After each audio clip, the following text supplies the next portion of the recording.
En el nombre del Padre, y del Hijo, y del Espíritu Santo. Amén. Ave María Purísima, sin pecado concebida. Estimados, continuamos entonces con las enseñanzas del compendio del Catecismo de la Iglesia Católica. Dentro de los 7 sacramentos estamos viendo los sacramentos de curación y hoy nos toca ver el sacramento de la unción de los enfermos.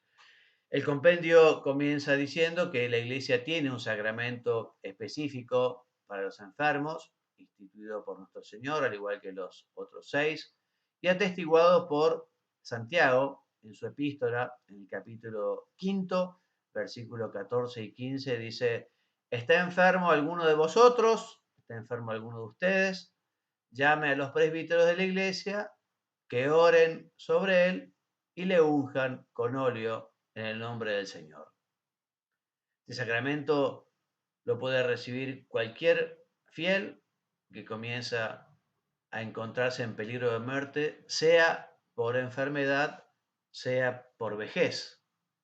Es un sacramento que se puede recibir otras veces, no como los sacramentos que imprimen el carácter, no como el bautismo, la confirmación y el orden, sino que si la enfermedad se agrava o recae en otra enfermedad grave, puede volver a darse esta unción.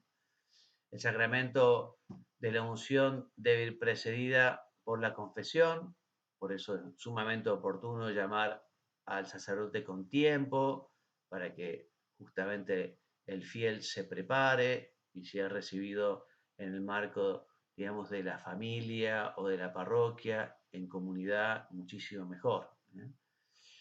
Este sacramento solo lo puede otorgar el sacerdote, obispo o presbítero. La celebración consiste esencialmente en la unción con el óleo bendecido, ese óleo que se bendijo en el jueves santo por la mañana, en la misa crismal, junto con el santo crisma y el óleo de los catecúmenos. Si no se tuviera ese óleo de los enfermos, se bendice un aceite ad hoc, ¿no? Y se unge en las manos, ¿no? Y en la frente del enfermo, eso en el rito latino, porque en otros ritos se ungen otras partes del cuerpo, y el sacerdote reza la oración en el que se pide la gracia especial para este sacramento. ¿Cuáles son los efectos? Bueno, confiere una particular gracia para unirse íntimamente con la pasión del Señor, otorgándole fortaleza, paz, ánimo, también el perdón de los pecados si el enfermo no se pudo confesar, y además este sacramento concede a veces, si Dios lo quiere, la recuperación física del enfermo.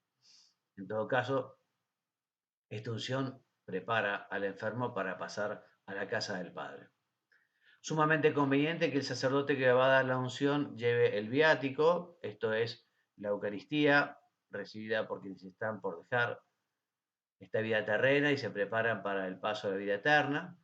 La Eucaristía recibida en el momento del tránsito de este mundo al Padre, recibiendo así la comunión del cuerpo y la sangre de Cristo muerto y resucitado, es semilla para el enfermo, semilla de vida eterna y poder de resurrección.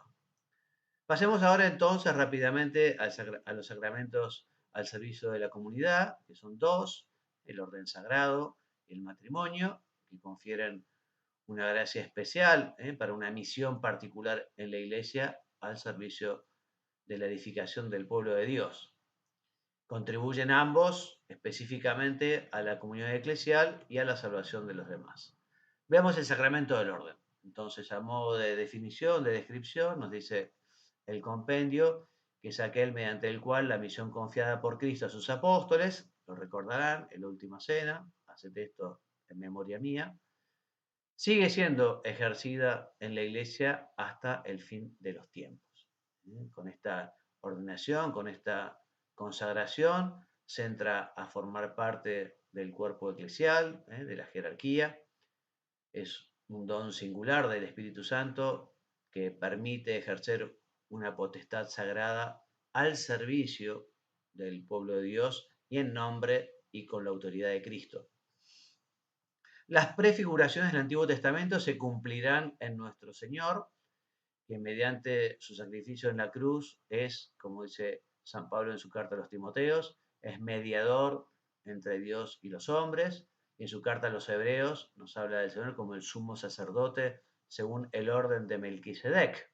O sea, el único sacerdocio de Cristo se hace presente por el sacerdocio ministerial, pero solo Cristo es el verdadero sacerdote. Los demás somos ministros suyos. El sacramento del orden se compone de 3 grados: el episcopado, los obispos, el presbiterado, los sacerdotes y el diaconado. La ordenación episcopal da la plenitud del sacramento del orden y hace al obispo nada más ni nada menos que legítimo sucesor de los apóstoles.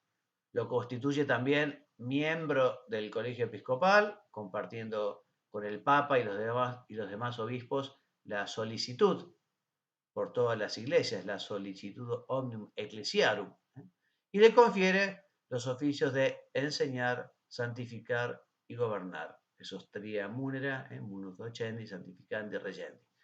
El obispo a quien se confía una iglesia particular es principio visible y fundamento de la unidad de la iglesia, en la cual desempeña como vicario de Cristo su oficio, ayudado por sus presbíteros y por los diáconos.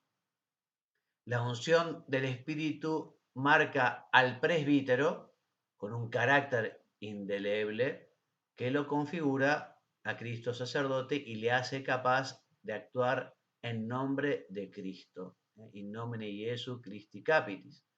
Como cooperador del orden episcopal, es consagrado para predicar el Evangelio, celebrar el culto divino, sobre todo la Eucaristía, y ser pastor de los fieles.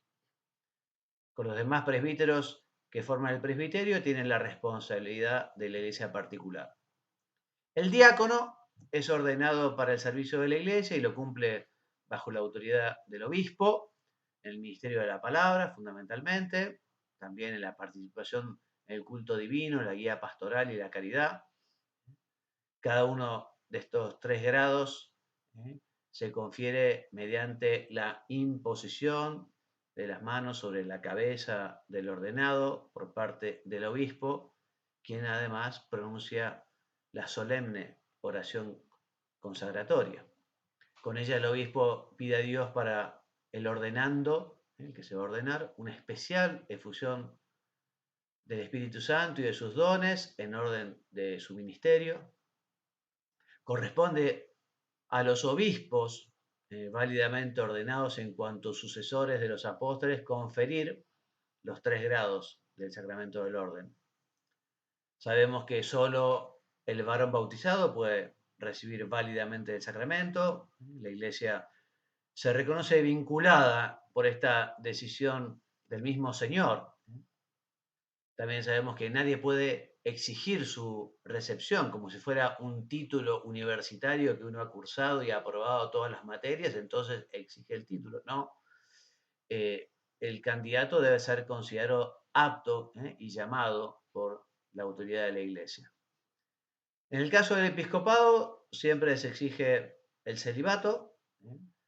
En la Iglesia latina son ordinariamente elegidos hombres creyentes que viven como célibes y tienen voluntad de guardar el celibato por el reino de los cielos.